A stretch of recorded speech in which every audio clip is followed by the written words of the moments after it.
এই যে শাকটা হলো এরকম দেখতে। এই কামরাঙ্গা মরিচটা না থাকলে, শুকনো মরিচটা না থাকলে, আর এই শাক ভাজিটা এত মজা হয়েছে, এগুলো না থাকলে মনে হয় আমার খাওয়াটা ঠিক মতন হইতো না। এত মজা লাগলো।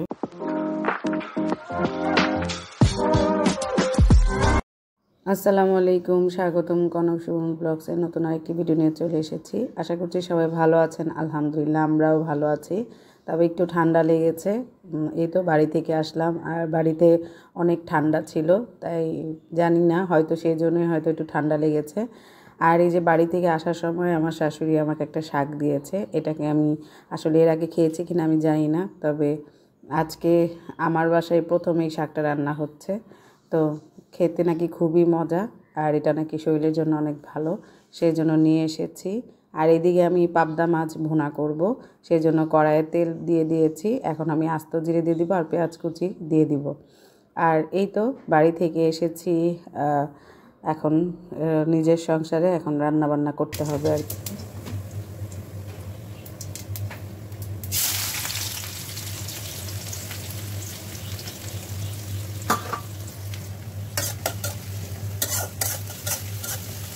এই যে শাকটা হলো এরকম দেখতে, আপনারা খান কিনা দেখবেন, কারণ আমি কখনো কিনে খাইনি। তো এটা নাকি যে কি বলে এটাকে, সরিষা ক্ষেত, তারপরে ভুট্টা ক্ষেত, গম ক্ষেত, এগুলোতে নাকি হয়। তো ওখান থেকে আর কি উঠে খায় গ্রামের মানুষরা, এটা নাকি অনেক স্বাদ। তা আমি কখনো খাইনি, তাই আমি জানি না। তো এই তো এর জন্য, আর মা দিয়ে দিল, বললো নিয়ে যাও, এটা অনেক মজা।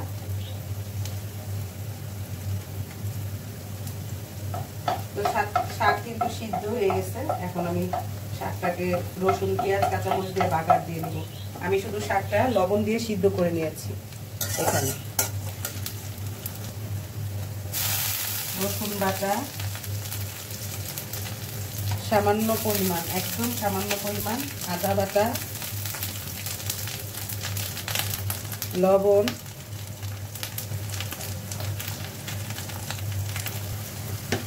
মরিচের গুঁড়া, হলুদের গুঁড়া, জিরা গুঁড়া, পানি দিলাম।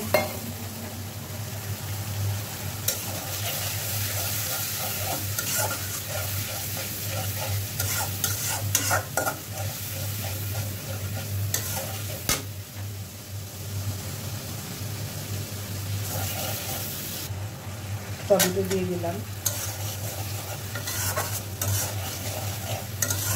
দিব জিরা গুঁড়া, দিব।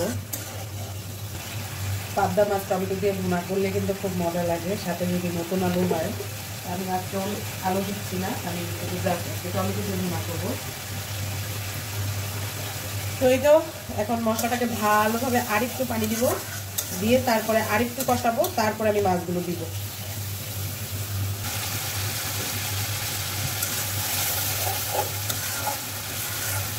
মাছগুলো এখন দিয়ে দিব।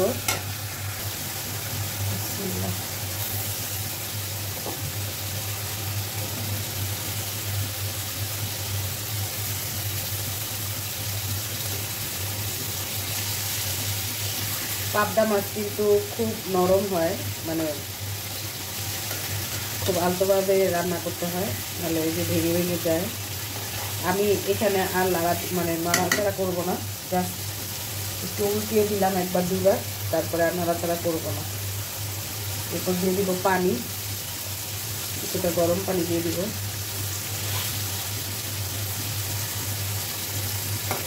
নাড়াচাড়া করলে কিন্তু লেগে যাবে, অলরেডি আমার মশলা লেগে যাবে।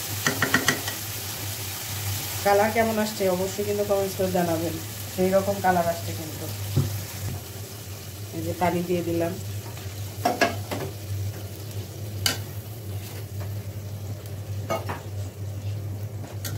এখন জাস্ট হালকা ঢেকে রান্না করে নিব। অনেক সুন্দর কালার আসছে কিন্তু। কাঁচামরিচ দিব আমি কটা।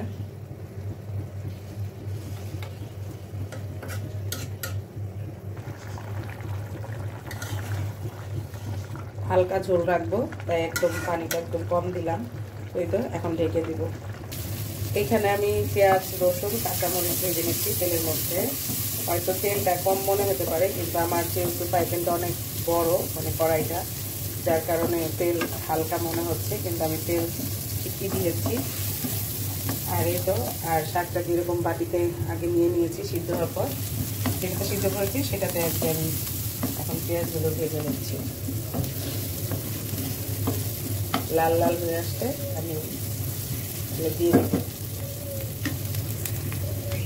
তো শুকনা মরিচ দিয়ে খাবো, সেই জন্য আগে থেকে ভাজা ছিল, চুলার পাড়ে রাখতেছি যাতে গরম থাকে, মচমচা হয়। কারণ আগে থেকে ভাজা থাকলে তো মরিচগুলো একটু দেখা যায় নরম হয়ে থাকে, তাই এখন মচমচা হওয়ার জন্য চুলা করে রেখেছি। কারণ এই শাকের সাথে শুকনা মরিচ দিয়ে খেতে আমার কাছে মনে হয় ভালো লাগবে। যে কোনো শাকের সাথেই শুকনা মরিচ খুব ভালো লাগে, আগে খেতাম, এখন খুব কম খাই আর কি। এই তো আমি শাকটা ভাজি করি, এইটা লাল হয়ে আসলে আমি শাকটা দিয়ে নাড়াচাড়া করে নামিয়ে ফেলবো। আর এদিকে এই যে আমার পাবদা মাছ হচ্ছে।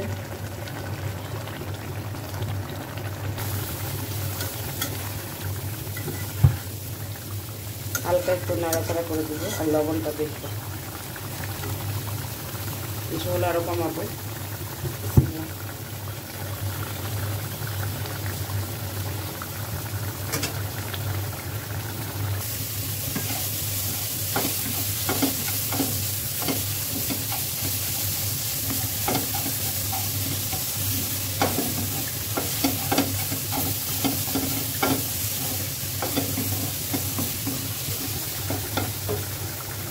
চুলা অফ করে দিয়েছি, আমার রান্না কিন্তু কমপ্লিট। এখন আমি খেয়ে নিব। আর আপনাদের সাথে আরেকটা জিনিস শেয়ার করি, যে বাড়িতে গেলে, কোথাও গেলে আমার যে কি পরিমাণ টেনশন হয়, সেটা মানে আসলে কিসের উপরে টেনশন হয়, সেটা হলো আমার গাছগাছালি আর পাখিগুলো। তো এই হলো গাছগাছালি, ওই দেখেন বাইরে খেলতেছে।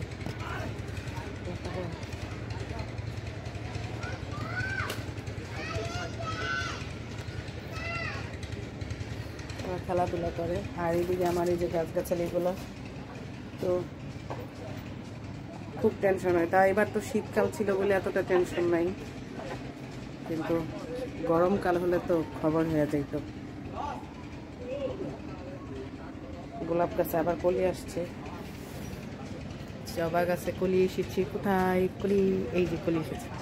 আর এই টমেটো গাছটার এই দেখেন অবস্থা। এই টমেটো গাছটারে আমিও ইচ্ছা করেই আমি কিচ্ছু করি না। এই দেখেন পুঁই শাকেরও বিচি হয়েছে, কই এই যে অনেক বিচি হয়েছে। আর এই টমেটো গাছের যে এতগুলো টমেটো আসছে, 4টা না 5টা, কত 1 2 3 4, 4টা 5টার মতন আসছিল, একটাও খাইতে পারলাম না। এই যে দেখেন খাইয়া রয়েছে পাখি। খাক, ওরা খাক, আমি তো কিনে খাচ্ছি। তবে এই খাওয়া থেকে যদি আবার বিচি পড়ে যেত, যেমন এই গাছটা যখন হয়েছে, এটা কিন্তু আমি কোনো বিচি লাগাইনি, এটা কিন্তু একা একা হয়েছে। তাই এইটা এখন পাখি খেয়ে আবার যদি হয় হোক, এই জন্য কিছু সমস্যা নেই। আর এই যে কি সুন্দর ফুল ফুটেছে, গাঁদা ফুলের ফুল, বসন্ত এসে গেছে। আমার এই ফুলটা দেখে খুব ভালো লাগতেছে, সুন্দর, মাশাআল্লাহ অনেকগুলো গাঁদা ফুল ফুটছে, ভালোই লাগে। কিন্তু এই যে টমেটো দেখেন, এই যে পাখি খাইয়া ফেলছে, অনেকগুলো হয়েছিল, কিন্তু আমি দেখাইছি কিন্তু ভিডিওতে। এই তো। আর এটা হলো স্ট্রবেরি গাছ, যদি এবার স্ট্রবেরি হয় ইনশাল্লাহ প্রত্যেকবার কিনবো। আর এই যে জবা ফুলের কলি আসতেছে, 2 রকমের গাছে সবসময়। এটা দেখেন, একটা ফুল এখন আর আসে না, ওদের লোকদের কাছে থাকে, ভালোই আসে, আমাদের কাছে আসে না। এই যে সুন্দর, মাশাআল্লাহ। তো এই তো বাড়ি থেকে আসলাম, আবার সেই রান্না বান্না শুরু হয়ে গেছে। রান্না করলাম, শেষ করলাম, এখন খাবো একা একা। সুন্দর না ফুলটা বলে? এই যে আমার খাবারের প্লেট, এখন খাওয়া দাওয়া করবো। শাক দিয়ে শুকনা মরিচ খাবো, মাছ দিয়ে কামড়া মরিচ খাবো। সেদিন কামড়া মরিচ 2টা কিনে এনেছিলাম, খাওয়া হয়নি, এটা ফ্রিজে রেখে গিয়েছিলাম। তো দেখি যে ভালোই আছে, কিন্তু পেকে গেছে, আর ভালোই ঠান্ডা লাগছে। তো এই তো শাক খেয়ে বলি, দেখি কেমন হয়, মানে কি বলে এটারে, কেমন হয়েছে।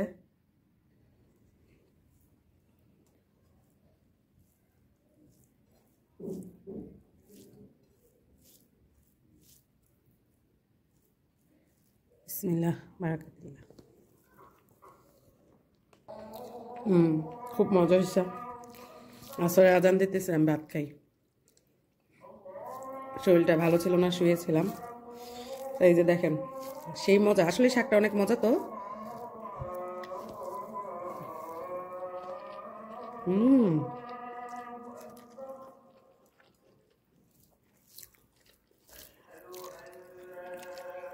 খুব মজা।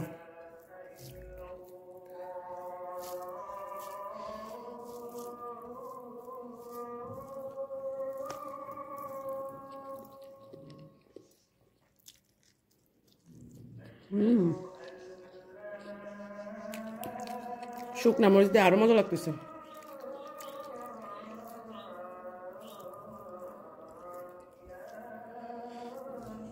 ওরে ঝাল, স্বাদ।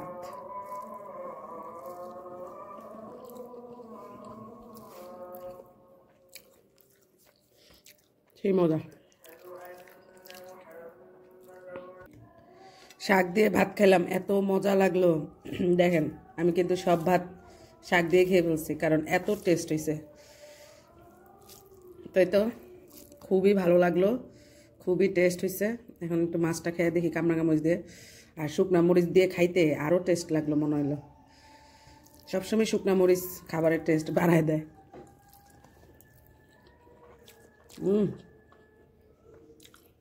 এই কামরাঙা মরিচগুলো না, কোনো সেন্টও নাই, ঝালও নাই। এক একটা ওই দেখেন কত নিচ্ছে। ওই দেখেন এখানে কিন্তু অনেকটুকু কামরাঙা মরিচ নিচ্ছি, কিন্তু ঝাল নাই, সেন্টও নাই, ঝালও নাই, হালকা সেন্ট আর কি। এখন খাই আর কি, কি করার।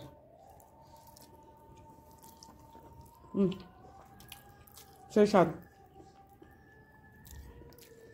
তো ভিডিওটা কেমন লাগলো অবশ্যই কমেন্টস করে জানাবেন। ভালো লাগলে লাইক দিবেন, শেয়ার করে দিবেন। খাওয়া দাওয়া শেষ করি। সবাই ভালো থাকবেন, সুস্থ থাকবেন। কনক সুমন ব্লগসের সাথে থাকবেন। আমাদের জন্য দোয়া করবেন। আল্লাহ হাফেজ।